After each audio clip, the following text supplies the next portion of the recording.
Hi, welcome to StoryboardThat.com. When you first use the program, obviously you type that in the URL, and you're going to get to this page right here. So this is a way that you can make storyboards or graphic novels using an online program for free. So your first step is to click on Login once you get to this page. And if you don't have an account, then you click on this little blue word that says register. If you do have an account, then all you have to do is click on Google,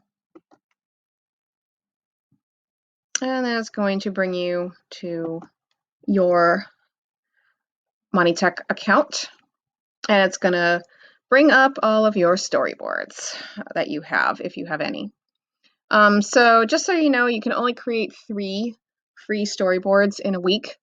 And so that's just something to keep in mind, that you might have to delete ones that you don't want anymore. So I'm going to click on my storyboards, and that brings you to this page, which I was already at. All right. And that's how you would open one if you wanted to edit it. But I'm going to create a storyboard, a new one right here. So after you click on that, the default is for 3 sort of blank storyboard cells.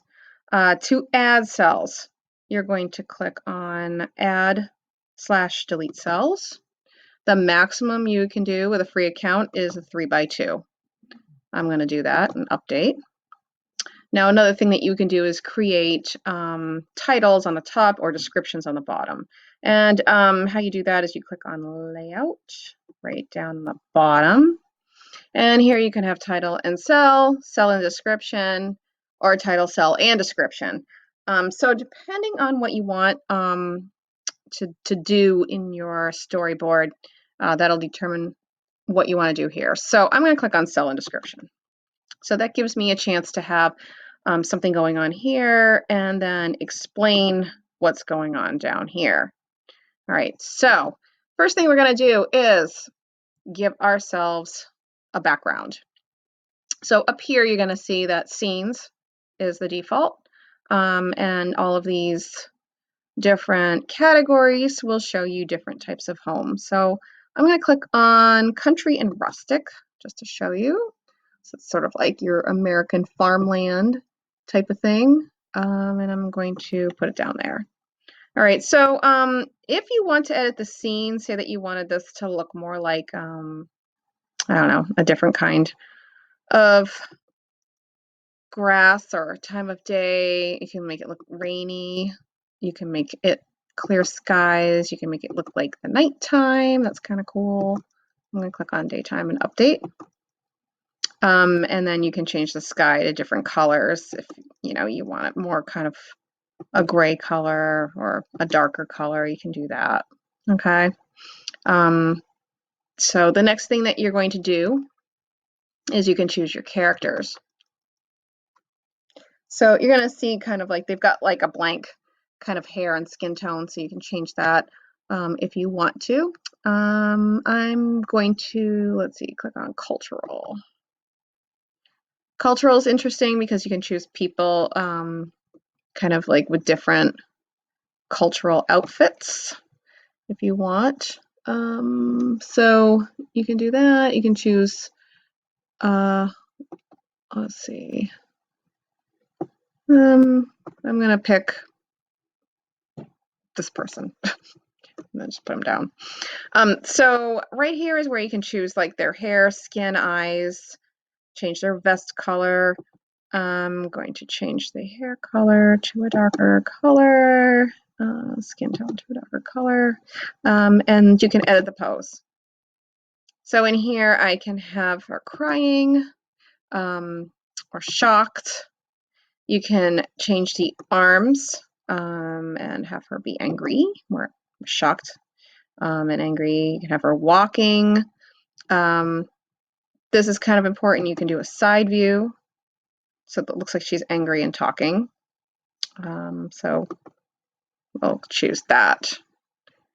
All right, so If you wanted to copy her and then put her in different ones with the same pose, you can click on copy, and then you can click and drag her over here if you wanted to. And you can rotate somewhat, so you can have her turn and face that direction. That's always a question that people have for me. So that's how you can kind of do that. All right. The next thing is text bubbles is what they call it. So if you want to create a text bubble,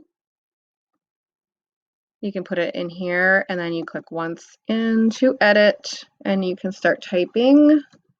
Where are you going? I'm just sort of making something up. All right. And you can change the font right here. You can change it and make it different colors. And you can change the font to a different style. If you don't like that one, you can make it a different one. But in order to do that, you do have to highlight it first, and then you can change it. Okay. Next thing are shapes. So you can put shapes like lines, and if you want to scroll over, you can see all the different shapes depending on what you want to do with that. Infographics, these are kind of, if you wanted to do something a little more, I don't know, like schoolish, they do have those. But this is the one thing I wanted to show you, is that if you want to put in objects, this is where you search for them. You can't save objects and upload them in unless you have a paid account, which we don't have. But if we wanted to add in something like a sheep, I type in sheep, and I'm gonna, I can do an animals category, so I could have done that, but I'm gonna click on OK. When you get this, don't freak out. You can click on no thanks. I don't want to access millions of photos. Okay, and I have this one sheepskin, which is kind of strange. So instead, I'm going to go into characters, and I'm going to go to animals and get a sheep in that way. So there's all different kinds of animals that you can choose. So maybe she's has a farm, and I am kind of looking for the sheep, and I can't find it. Oh, there it is, right here. All right, and you can put her down. And it's really large, so obviously I'm going to shrink that and move it over here. But maybe she's carrying a stick. Let's just see if I can find a stick instead. I'm gonna go to the end and type in stick. Oh, lots of sticks. Okay. So maybe she's carrying a walking stick, perhaps. And I can change her her pose so that she's kind of holding it. All right, so you kind of get an idea. Now she can hold that. And whenever you want to change anything, you can kind of click away. Okay. So that is most of the program. Down here, you can edit the description. So if you want to, say what was going on in there, you could. And the other thing that's actually incredibly important, and I'm going to see if I can get this down, hide these tools so I can show you exactly how to do it. You want to click on save. Okay, so even if you've just started it and you're not done yet, please try to save it because, you can only do 2 storyboards a week now as a free user. That's new. So you want to give it a title that makes sense for you. So I'm just going to call it Mrs. Jordan's Deep Storyboard. All right. The reason why this is really important to do is because once you save it the first time, it will start auto-saving as you work on it, but it will not auto-save until you've saved it the first time. Because we've had lots of problems with people working on it and then closing their Chromebooks, or something happens to their internet before it has a chance to save. So you want to do that and then go back and edit it later on, because it will now autosave, which is really important just in case something happens to your internet while you're working on it. So that is most of it. This is the other thing that's really important. Up here, when you're done and you have to share it with your teacher, you don't want to share this because it has edit at the end of it. Okay, if you take this and you copy this URL and then paste it and give it to your teacher, she's not going to be able to open it, she or he. So I'm going to click on save, and then I'm going to save and exit so you can see how to get that URL. All right. When you scroll down underneath, you will see options. Okay, so there's a couple different ways that you can share this. You can click on view details, which is the easiest way. All right, when you click on view details, this is the URL that you can share easily with your teacher. Okay, that's just one way of doing it. And oops, I'm gonna go down here.